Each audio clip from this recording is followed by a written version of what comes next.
तुम्ही कधी शांतपणे विचार केलाय?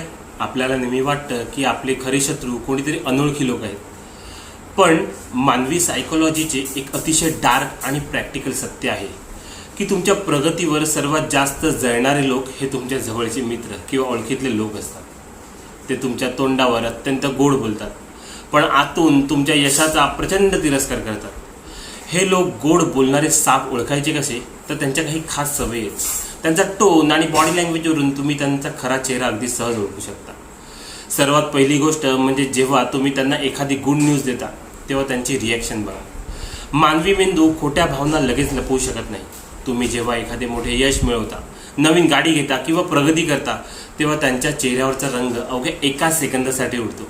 ते तुम्हाला अभिनंदन नक्कीच म्हणतात, पण त्यांच्या चेहऱ्यावरचे हसू डोळ्यांपर्यंत पोहोचतच नाही. ते हसू अत्यंत ओढून ताणून आणलेले खोटे असते. तुमचे यश कमी लेखण्याची त्यांची एक खास पद्धत असते. जर तुम्ही स्वतःच्या मेहनतीने एखादी गोष्ट मिळवली तर ते कधीच तुमच्या कष्टाचे कौतुक करणार नाही. ते लगेच म्हणतील की नशीब भारी आहे भावा तुझं, किंवा वेळ चांगली होती म्हणून तुला हे मिळालं. जर तुम्ही नवीन घर किंवा गाडी घेतली तर ती त्यातली एखादी निगेटिव्हिटी गोष्ट नक्कीच काढतील.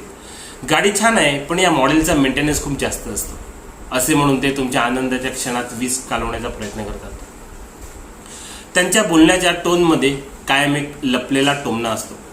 आता तू मोठा माणूस झालास, तुझी मज्जा आहे भावा, आमच्यासारख्या गरिबांना कुठे विचारणार आता तू. ही वाक्ये त्यांच्या चेहऱ्यावर हसू आणून मजेत बोलल्यासारखे दाखवतात, पण सायकोलॉजी सांगते की हा कोणताही विनोद नसून त्यांच्या आत साचलेली ती जळजळ आणि असुरक्षितता असते, जी अशा गोड टोमण्यांच्या स्वरूपात बाहेर पडत असते.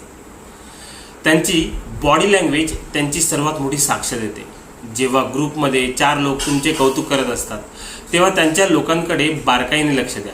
ते कधीही तुमच्या डोळ्यात बघून तुमचे कौतुक ऐकू शकत नाहीत. ते अचानक मोबाईल चेक करायला लागतील, इकडे तिकडे बघायला लागतील, किंवा अत्यंत हुशारीने तो कौतुकाचा विषय बदलून दुसरीकडेच घेऊन जातील.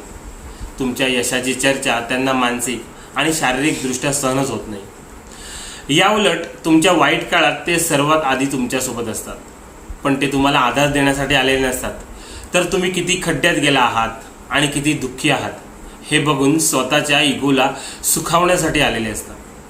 तुमच्या अपयशाची चर्चा ते अतिशय रस घेऊन इतरांसोबत गॉसिप म्हणून करतात. त्यामुळे इथून पुढे आपल्याला आजूबाजूंच्या लोकांचे शांतपणे निरीक्षण करायला शिका. जो माणूस तुमच्या यशाने स्वतःच्या यशासारखा नाचत नाही तो तुमचा हितचिंतक कधीच असू शकत नाही. अशा गोड बोलणाऱ्या सापांना वेळीच ओळखा आणि त्यांना तुमच्यापासून, आयुष्यातून आणि तुमच्या प्लॅनमधून पूर्णपणे कट ऑफ करा. कारण समोरून करणाऱ्या उघड शत्रूपेक्षा पाठीशी राहून आतल्या आत जळणारा मित्र हा तुमच्या प्रगतीसाठी सर्वात मोठा धोका असतो. एकंदरीत काय तर तुमच्या पाठीत खंजीर खुपसणारे साप बाहेरून येत नाहीत, ते तुमच्या सर्कलमध्ये तुमच्यासोबत जीवत असतात. बाकी श्री स्वामी.